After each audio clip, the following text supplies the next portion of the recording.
बयबो खौसे जानानै खामानिखौ मावलांनांगोन। खौसे जानानै जोङो पलिटिकेल हिसाबै नङाबाबो, आरो आं मिथिगौ फेरेंगा सारा जोंखौ माब्लाबाबो पलिटिकेल हिसाबै जोंखौ बाहायाखै।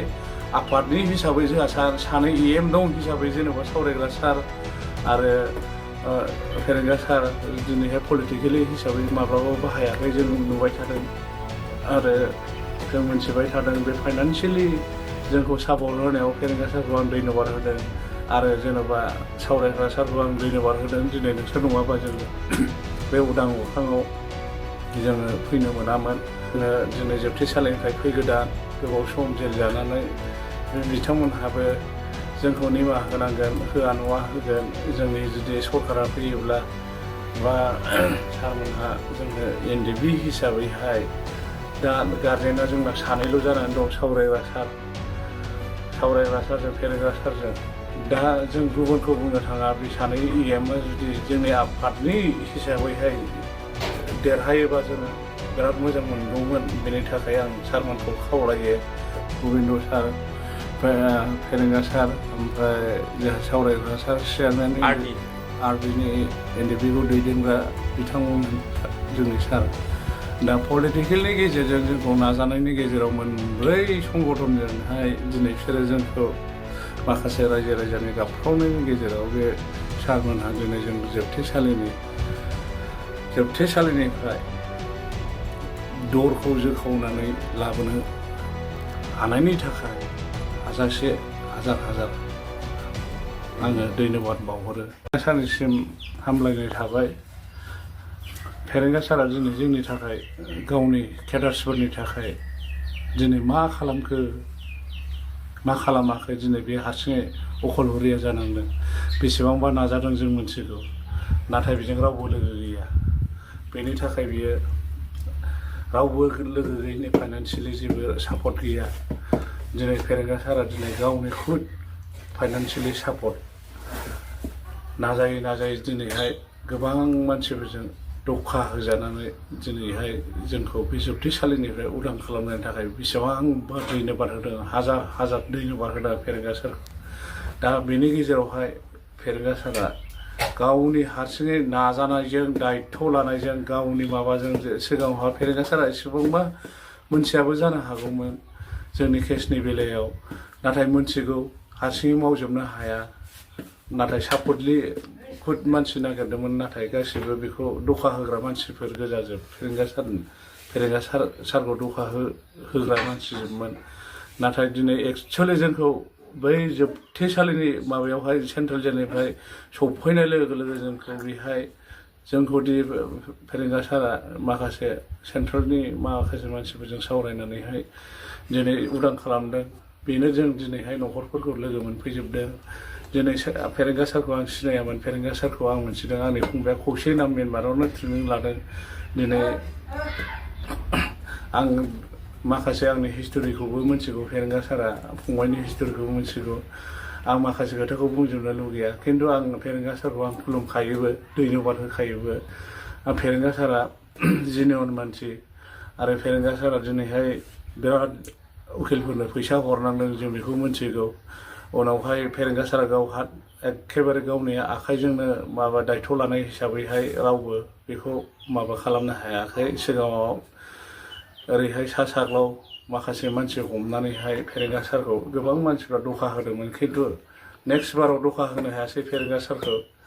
ओमफ्राय बेनि थाखाय आं धन्यबाद होयो। सार, आंखौ दुखु मोननो नाङा। सार, जोंबो बयबो खौसे जानानै खामानिखौ मावलांनांगोन। खौसे जानानै जोङो पलिटिकेल हिसाबै नङाबाबो, आरो आं मिथिगौ फेरेंगा सारा जोंखौ माब्लाबाबो पलिटिकेल हिसाबै जोंखौ बाहायाखै। आफादनि हिसाबै जोंहा सानै EM दं हिसाबै जेनेबा सावरायग्रा सार आरो फेरेंगा सार दिनैहाय पलिटिकेलि हिसाबै माब्लाबाबो बाहायाखै। जों नुबाय थादों आरो जों मिथिबाय थादों। बे फाइनान्सियेलि जोंखौ सापर्ट होनायाव फेरेंगा सारखौ आं धन्यबाद होदों आरो जेन'बा सावरायग्रा सारखौ आं धन्यबाद होदों। दिनै नोंसोर नङाबा जोङो बे उदां अख्राङाव जोङो फैनो मोनामोन।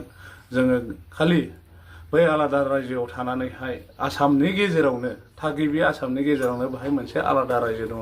रायजो राजाफ्रा बुजिजोबाबो जानो हागौ। जों खालि गोजौआव दाउखाल' बिरनाय नुयो आरो गुबुन जेबो नुवा।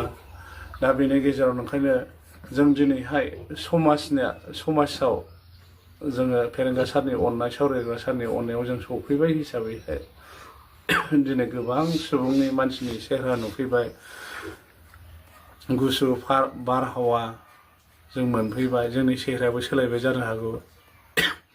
ओमफ्राय जोङो समाजनि नेमखान्थिफोरखौ फैजोब्बाय रायजो राजानि। दिनै रायजो राजाया दिनैहाय बिराद मोजां मोनदों। नोंसोर जुदि दिनैहाय जोबथेसालियाव थानाय गोबां सुबुंखौनो आंल' नङा, बेखौ नोङो फेरेंगा सारा उदां खालामनो हादों फाइनान्सियेलि सापर्ट होनानै।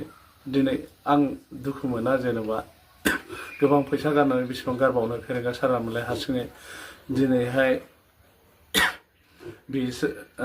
जोङो बेखिनि फैसाखौ जोङो गारनानै न'निफ्राय जोबथेसालिनिफ्राय उदां जानोसै होननानै जों फैदों। जों गाज्रि मोनाखै सार, नों जोंखौ गाज्रि मोननो नाङा। जामिनाव आंना मथा मथि थांलाय फैलाय खालामनानै 2 लाखसो फैसा थांदों। आंनि न'खरनि मानसिफ्रा रावबो गसङाखै, मोजां मानसि दंमोन। खोथाया मा जाहैबाय, गान्दाया फेमिलि गैला। आंनिनो खुद बिमाय, बिसोरो डिफेन्सनि मानसि गोजा, माखासे रिटायार्ड जाबाय, माखासे रिटायार्ड जायाखै। बिसोरो माने गान्दा हिनजाव गैला होननानै बे न'आव थागोन ना थायाखै बरसा खालामाखै, बेनि थाखाय आं जामिन जायाखै। आंनो सासे उकिलखौबो धन्यबाद होनांगोन, जरना बसुमतारी। बिथाङा बे आइजो महर लानानै दिनै गोबां एनडिपिफोरखौ सापर्ट होयो बिथाङा। आरो बेयो राव एनडिपिफोरनिफ्राय बियो रां देरहरनो लुगैया, बियो खालि सापर्ट होयो। बे बिथाङा सासे आंनि थाखाय इसोर बायदि माबा होनानैहाय जामिनदार होनानै मोनसे केसखौ जामिन गसंनानै होदों। बिथाङा फैसा थाइसेबो लायाखै। आरो उनावहाय गावनि एनआइ केसखौ माने एनआइ केसनि माबाखौ आङो 20,000सो फैसा गारनांदों। ओमफ्राय बै जरना बसुमतारी आइजो मानसि, बियो बिथाङा उकिला। ओमफ्राय नोङो कर्टआव जेसेबां खामानि मावनांगौ आं मावना होजोबगोन होननानै गाव लायाखै। ओमफ्राय बे 20,000 गारनांदों। ओमफ्राय माखासे थांलाय फैलाय बिदिनो सानफ्रामबो खबर लायनायनि गेजेरावहाय जोंनाव बिदिनो गोबां खरसा थांदों। आं बेखौबो जेबो साना। देहाया थासान्दि, सोलेरा थासान्दि जोङो बे फैसाखौ जोङो जायफोरनाव बिथांमोननाव जोङो ऋण लादोंमोन, जोंनो कुइट सुगोन, जों सुख'आ नङा। ओमफ्राय बिथांमोनहाबो जोंखौ निमाहा होनांगोन। जोङो दिनै जोबथेसालिनिफ्राय फैगोदान गोबाव सम जेल जानानै, बे बिथांमोनहाबो जोंखौ निमाहा होनांगोन। होआ नङा होगोन। जोंनि जुदि सरकारा फैयोब्ला बा सारमोनहा जोंनो एनडिपि हिसाबैहाय, दा गारजेना जोंना सानैल' जानानै दं, सावरायग्रा सारजों फेरेंगा सारजों। दा जों गुबुनखौ बुंनो थाङा। बे सानै इएमआ जुदि जोंनि आफादनि हिसाबैहाय देरहायोबा जोङो बिराद मोजां मोनगौमोन। बेनि थाखाय आं सारमोनखौ खावलायो देरहानांगौ। दा जेखिनि जोंनि एनडिपि नोंसोरनि केडार्सफोर दङ, बेखौ मोजाङै लिडिङाव लांनांगोन सानसे समाव मोजां। दा फेरेंगा सारनि माखासे माबायावहायबो फेरेंगा सावरायग्रा सारल' नङा, डिरेन ग्रुप दङ, गबिन्द सार दङ, डिरेन सार दङ। बिथांमोनहाबो गोबां एनडिपि आरडिआबो जोंखौ दिनै जेनेबा रायजो राजानि नाजानायनि गेजेरजों बिथांमोनखौबो जों बुंनांगोन। दा बिथांमोनहाबो जोंनि माबायाव गोबां आसा दं हिसाबैहाय बिथांमोनहाबो दिनै पलिटिकेलजों नङाबाबो आफादनि हिसाबैहाय दिनै गोबां नाजानाय दंमोन। नाथाय बिथांमोनहा हायाखैबो जानो हागौ। दा जायफ्रा पावाराव दङ, दा जेनेबा डिरेन सार, गबिन्द सार, फेरेंगा सार, ओमफ्राय जोंहा सावरायग्रा सार, चेयारमेन आरडिनि एनडिपिखौ दैदेनग्रा बिथांमोन जोंनि सार। दा पलिटिकेलनि गेजेरजों जोंखौ नाजानायनि गेजेराव मोनब्रै संगठनजोंहाय दिनै बिसोरो जोंखौ माखासे रायजो राजानि गाबख्रावनायनि गेजेराव बे सारमोनहा दिनै जों जोबथेसालिनिफ्राय दरखौ जोखावनानै लाबोनो हानायनि थाखाय हाजार आङो धन्यबाद बावहरो। बेयो 100 कौटि हाजार बार आङो जोंनि सावरायग्रा सार फेरेंगा सार आरो धीरेन बर' सार आरो गोबिन्द सारमोनखौ आङो रन्जन दैमारि सार रन्जन दैमारि सारा माने दिनै थाबथानानै थाबोबाय दुखु मोनदों। दा बेबो गगोन गवा नङा गसिगोन। दा माखासे जोंनि बिसिनि जायगायावनो सफैजोब्बाय सफैजोबनाया दा बिसोरबो गनायनि प्रसेसआव सारमोनहा फेरेंगा सारमोनहा दिनै प्रसेसखौ लाबोगासिनो दङ। सावरायग्रा सारमोनहा प्रसेसखौ लाबोगासिनो दङ। धीरेन बर' सारमोनहा प्रसेसखौ लाबोगासिनो दङ आरो धीरेन बर' सारमोनहा प्रसेसखौ लाबोगासिनो दं। बयबो रायजो राजा गजानो लुगैयो आरो सारमोनहाबो रायजो राजानो गजानो लुगैयो। दा बेनि थाखाय थाबैनो बिनि सिमां बायदि नुबाय थानायखौ मोगथाङाव लाबोयोबा आं गोबां मोजां मोनगौ। रावबो जाहाथे जेलाव थाया जोंनि बर' जाथिया। आं बुङो सारमोन जेनेबा जोंना काउन्सिलसो फिसा काउन्सिल। बे फिसा काउन्सिलाव दिनैहाय मोनफ्रोमबो पलिटिकेला मानो जायगा लायो आं बेखौ आङो सोंनो लुगैयो सारमोननाव। दिनैहाय जेनेबा बाहाय बिजेपि हाबो गोबां पलिटिकेलानो हाबो मानि थाखाय हाबो आं सानस'नो हायाखै। दिनै जोंनाव बर'फ्रा बेसेबां बे पलिटिकेलाव खेला जायो आं बेखौल' लुगैयोमोन। नाथाय गुबुना मानो हाबो आं बेखौ आं सानस'नो हायाखै। दिनै बेफोरखौ बर'फ्रा सालायलाङाबा सारमोनहा सालायलाङाबा दिनै बर'फोरनि बार बारनायाव गुबुंले जागोन नामा आं बेखौ सानो। दा बेफोरो दिनै बर'आनो दा माखासे गोबां मानसिफ्रा जेनेबा गुबुन सालायोब्ला बारफ्रा गाज्रि बार दुंहाव बार बारगोन नामा बेखौबो सानो।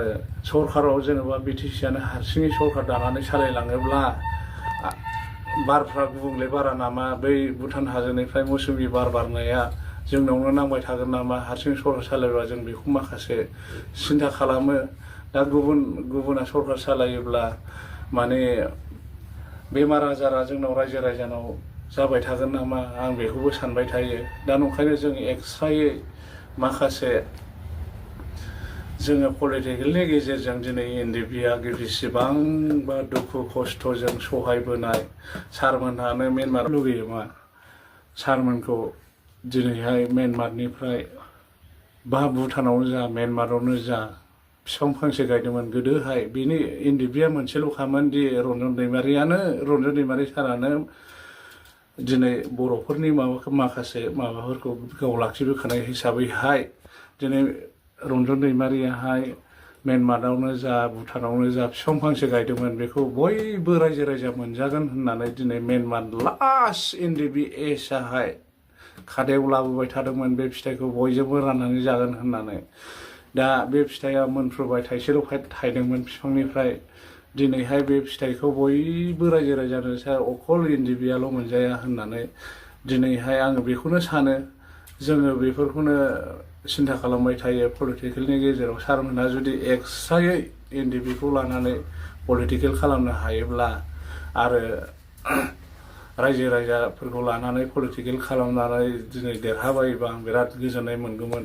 आं बेखौ खावलायो आरोखि एकगट जानानै सारमोनहा बेफोरखौ मोजाङै केम्पेइनारफोर मोजाङै रायजो राजाजों सावरायनानै मोनसेयैनो खौसेयैनो जै मैयै माबा खालामलाङोब्ला हारिखौ सालायलाङोबा जों बिराद मोजां मोनगौमोन नङामोन। थांखिखौ लानानै एनडिएफबिनि थांखिखौ लानानै थाखादोंब्ला बे थांखिखौनो सारमोनखौ आं खावलायो आरोखि। दा बे सारमोनहानो जाहैबाय फेरेंगा सारमोन सावरायग्रा सारमोन गोबिन्द सारमोन धीरेन बर' सारमोन। दा बिसोरनि दैदेननायाव जुदि एनडिएफबिआ जुदि एक्सट्रायैहाय एकगट जानानै जुदि पलिटिकेलाव जुदि ज' जानानै जुदि पलिटिकेलखौ एक्सट्रा सालायलांनो हायोबा जों गोबां दुखिया मानसिफ्रा बा गोबां रायजो राजाफ्रा गोबां एनडिएफबि दुखियाफ्रा जायगा मोनसिनगोन आं आसा खालामो आरो सारमोननि गेजेराव।